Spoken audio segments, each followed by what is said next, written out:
Muito bem, vamos então às nossas manchetes do Brasil e do mundo. A gente começa com o seguinte, e a gente cobriu isso a fundo ontem, tá? Tem um corte com o título Nova Era Nuclear, vale a pena acompanhar. O New START, o último tratado nuclear entre Rússia e Estados Unidos, vence entre hoje e amanhã, depende aí se está na Rússia ou se está nos Estados Unidos. Na costa leste dos Estados Unidos, horário onde é mais tarde no país, são 3h40 da tarde, 2 horas mais cedo que o Brasil. Na Rússia agora deve ser meia-noite e 40, então na Rússia o tratado New START já não estaria valendo. Esse é um acordo de última hora, ou melhor dizendo, um acordo de última hora poderia evitar que os dois países ficassem sem limites formais, mas anteriormente, como a gente cobriu, o interesse de Ryabkov do Kremlin, da América, parecia que ninguém estava buscando uma extensão desse acordo que limita então a quantidade de armas nucleares. O Putin não tratou do tema com os Estados Unidos, mas tratou do tema com Xi Jinping, que esteve em conversa com o líder russo hoje por chamada de vídeo, então os líderes de Pequim e Moscou. Ele prometeu, o líder russo, agir com cuidado e responsabilidade, mantendo, aspas, abertura para negociar estabilidade estratégica. Sem o tratado, para a gente entender o que está em jogo então, ambos os países poderiam ampliar os seus arsenais com centenas de ogivas nucleares, embora o custo das armas nucleares possa diminuir o ímpeto de ambos os países. Claro, não é nada barato ter um programa nuclear, mas essencialmente o limite, em tese, não estaria mais ali para uma outra corrida armamentista. Moscou disse que não recebeu proposta de Washington sobre estender os limites. Que nem eu falei, a gente foi a fundo nisso ontem, quando Sergei Ryabkov, que está à frente de grande parte da questão nuclear da Rússia, é também vice-ministro, esteve então na China, ele está lá presencialmente, a gente cobriu a fala dele e entrou em detalhes a respeito do assunto. Enquanto isso, os Estados Unidos receberam hoje mais de 50 países em Washington para discutir acesso a minerais críticos e reduzir a dependência da China, que domina, claro, as principais etapas de processamento de insumos industriais quando a gente fala de terras raras. Basicamente, além de ter 40% das reservas, mais que qualquer outro país, o Partido Comunista Chinês está à frente do processamento da quase totalidade desses minérios. Para alguns minerais é 99% e 100%, tá? E claro, terras raras, minerais críticos, esse tipo de recurso se tornou mais e mais premente nesse momento de instabilidade quando as cadeias globais parecem se reorganizar. Essa reunião de hoje acontece depois de Trump lançar até o Project Vault, um estoque estratégico com 10 bilhões, com B de bola, do banco público Exim Bank, banco de exportação e importação, e mais de 2 bilhões privados. É basicamente uma reserva estratégica de terras raras. Os Estados Unidos já têm de petróleo, agora se preparam para ter também desses minerais. A gente tem um trecho da fala do Rubio mais cedo, tratando do assunto. And so we stand ready and intend to work with each country here today to find a specialized role that you can play. If you don't have minerals, you can help refine them. And if the countries gathered here include the largest consumers of critical mineral products, who together have the buying power, collectively, have the buying power to build a more resilient and diverse global market. This initiative here today may be one that started with us, but this is not solely an American initiative. This must be an international, global initiative with like-minded countries who all have one thing in common. We want to see a diverse supply of critical minerals and a secure and resilient supply chains across the world so all of our economies can prosper without ever having these things be susceptible, at worst case scenario, being used as leverage against us, or any other disruption that could come to the market that would undermine our collective economic security.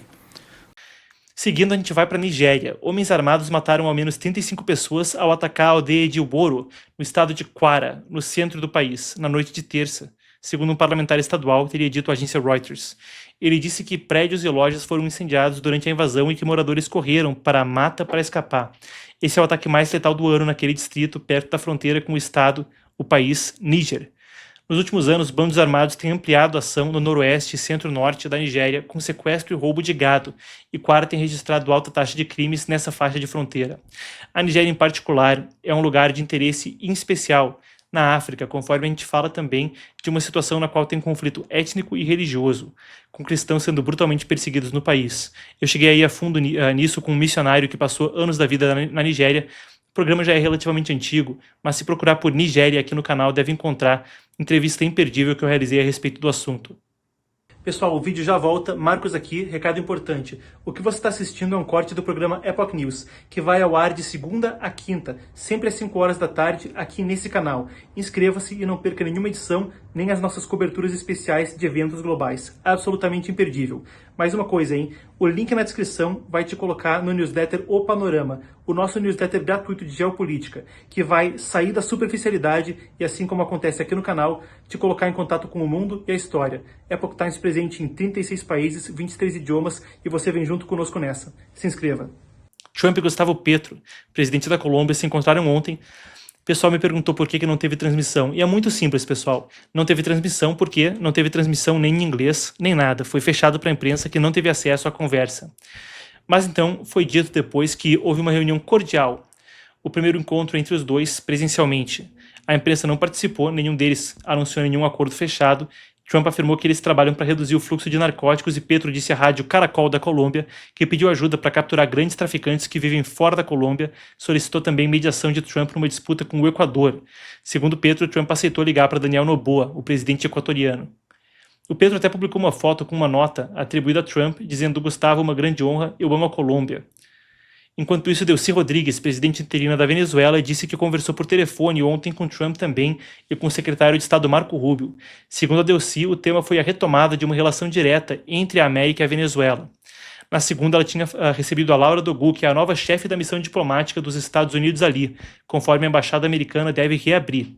Os dois países estavam com relações rompidas, vale a pena acrescentar, desde fevereiro de 2019. E aí, concluindo, Trump falou hoje por telefone com Xi Jinping. O contato ocorreu na noite, no horário local da China. Trump disse que os dois trataram de 4 temas: situação do Irã entre eles, e depois também Taiwan e guerra na Ucrânia, e aí as questões comerciais entre os dois. Ele disse que segue planejada a visita dele em abril, mas sem data confirmada até agora. Xi também conversou com Putin por chamada de vídeo e disseram que as relações entre os dois países estão num eterno florescer, numa primavera. Vale a pena lembrar que os dois assinaram aquele tratado de cooperação sem limites lá atrás, ainda em fevereiro de 2022, logo antes da Rússia invadir a Ucrânia em escala completa. Uma cooperação sem limites, sem áreas proibidas de cooperação era o que se anunciava, e parece ter se provado verdadeiro quando a gente fala de, por exemplo, evadir sanções quanto ao petróleo, fornecimento de armas, apoio em evasão de sanções da China à Rússia na guerra da Ucrânia e por aí vai. Até com relatos de que a perseguição religiosa a dissidentes chineses que escaparam da China para a Rússia piorou, com o Partido Comunista Chinês pressionando o Kremlin a ir atrás de quem pratica, por exemplo, Falun Dafa ou certas denominações cristãs perseguidas na China. Claro, Falun Gong ou Falun Dafa é uma prática brutalmente perseguida desde 99, e quando a gente fala de testemunhas de Jeová, a situação também é calamitosa ali no maior país do mundo, a Rússia.